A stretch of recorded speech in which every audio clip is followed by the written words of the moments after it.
ইনশাআল্লাহ আমাদের মাঝে আমাদের প্রাণপ্রিয় নেতা তারেক রহমান আসছে। আমরা অনেক খুশি আনন্দ, আমরা নোয়াখালীবাসী অনেক গর্বিত। আমরা নোয়াখালীর থেকে আসছি অনেক কষ্ট করে, অনেক ইয়ে করে আমরা আসছি। উনাকে আমরা স্বাগত জানাই। আমাদের জনাব আব্দুল ফারুক সাহেব আমাদের মাঝে ইনশাআল্লাহ আসছেন। ইনশাআল্লাহ আমরা তারুণ্যের অহংকার, ধানের শীষের গৌরব নিয়ে আমরা গর্ব করি। ইনশাআল্লাহ আমরা সামনে এগিয়ে যাব। আলহামদুলিল্লাহ আপনারা সবাই ঐক্যবদ্ধ হয়ে আমাদের ধানের শীষের জন্য কাজ করবেন। আমি আশাবাদী আমাদের জনাব আব্দুল ফারুক সাহেব সেনবাগ সোনামুড়ি 2 আসন থেকে প্রার্থী নিয়ে ধানের শীষ নিয়ে খাড়াইছে। আপনাদেরকে অনেক অনেক আকুল আবেদন, আপনারা ধানের শীষের পক্ষে কাজ করবেন। আমাদের তারেক সাহেব আল্লাহ ফিরে দেশে আসছে, বাংলাদেশ করতেছে।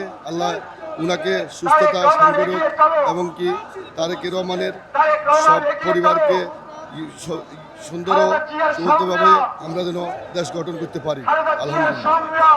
আমার পরিচয় হলো আমি 6 নং নাটেশ্বর সোনামুড়ি আংশিক সেনবাগ পুষ্কামতাজ 1 নং ওয়ার্ড সাবেক মেম্বার ছিলাম।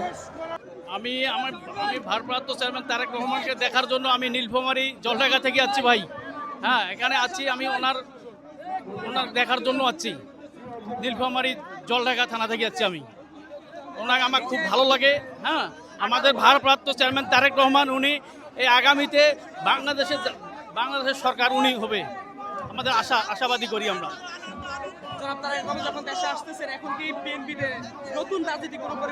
অবশ্যই অবশ্যই আমাদের ভারপ্রাপ্ত চেয়ারম্যান তারেক রহমান ওনার মতো নেতা কি এই বাংলাদেশে আছে নাকি কেউ?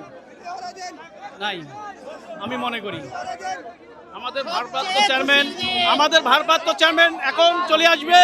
আপনারা কোনো হইচই করেন না। আমাদের ভারপ্রাপ্ত চেয়ারম্যান এখন চলে আসবে। ভাই আপনারা শান্ত হন, আপনারা বসুন।